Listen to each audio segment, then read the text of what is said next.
You're going to hear me talk more and more about ILO. I think that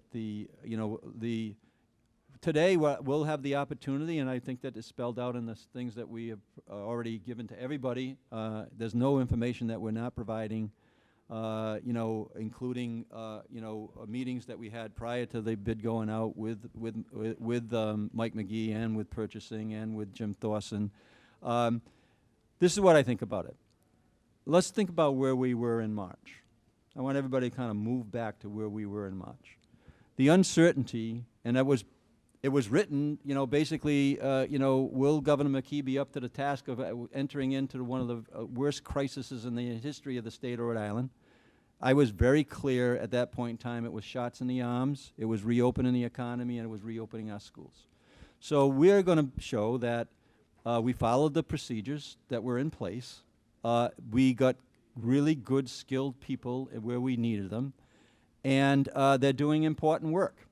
So that's what I would expect is going to come out. Will that come out in some of the reporting that's going on? That's left to be seen. But the fact of the matter is that the process was followed. We got really good people in the skill sets we needed on education, both on higher ed and the K through 12.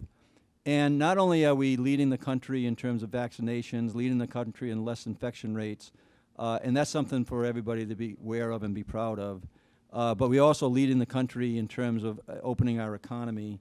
And right now we are leaders in the way that we've safely reopened our schools. Our partnership with Department of Health, Rhode Island Department of Health, Rhode Island RIDE, as well as our office, and I do know a little about education. We're sitting in Providence right now with a teacher contract that is settled and not disruptive. That clearly has something to do with the work I've done.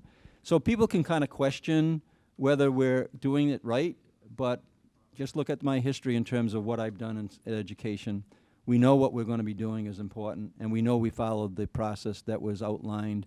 By the way, we know that the General Assembly sets the process that you need to follow. So that was followed. We got really good people in place, and we're doing important work.